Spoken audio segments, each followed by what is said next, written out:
আসসালামু আলাইকুম। সবাই কেমন আছেন বন্ধুরা? আজকে যাইতেছি হলো, গতকালকে লাগাইছি পেঁয়াজ। তো এখনকার দিনে পেঁয়াজে পানি দেওয়া ছাড়া কোনো কিছুই হয় না। আগে আমরা ছোটোবেলায় যখন পেঁয়াজ বুনছি এত পানি দেওয়া লাগে নাই।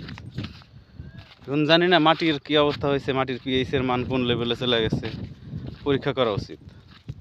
প্রত্যেকটা ফসল বোনার আগে মাটির পিএইচ, মাটির লবণাক্ত, মাটির ক্ষারতা কী লেভেলে আছে প্রচুর পরিমাণে আমরা সার ছিটাই, যে কারণে হলো আপনার মাটির উর্বরতা শক্তি নষ্ট হয়ে গেছে।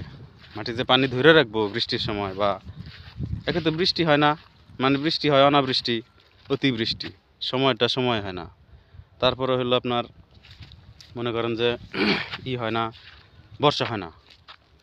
বর্ষা না হওয়ার কারণেও আর ওই মাটির উর্বরতা শক্তি গেছে নষ্ট হয়ে। আর দ্বিতীয়ত হলো প্রচুর পরিমাণে সার ব্যবহার করি আমরা।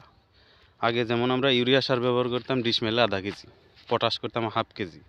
এখন আধুনিক কৃষিতে এসে ইউরিয়া 1 কেজি, প্রত্যেকটা সারিয়া কেজির বেশিও দেয়, অনেকে কেজির বেশি দেয়। আবার তারপরে কীটনাশক তো আছেই, প্রচুর পরিমাণে কীটনাশক। এত পরিমাণে কীটনাশক ব্যবহার করি আমরা, সোজা বিষ খাইতেছি আর কি।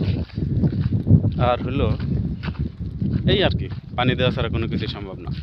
আগে আমরা যখন পেঁয়াজ বুনছি, যে এই খেতে একটু কম আসছিল, তখন এই যেমন করে করতাম,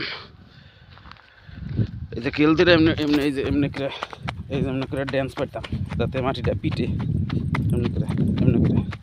আর এখন পিটাপিটে কিছু নেই।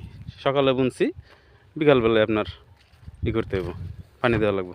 এই যে এখন পানি দেওয়া লাগতেছে। তো কৃষিকাজে একটু মনোযোগী হওয়ার চেষ্টা করতেছি। পরামর্শ দিয়ে সাথে থাকবেন আশা করি। ধন্যবাদ সবাইকে। আসসালামু আলাইকুম।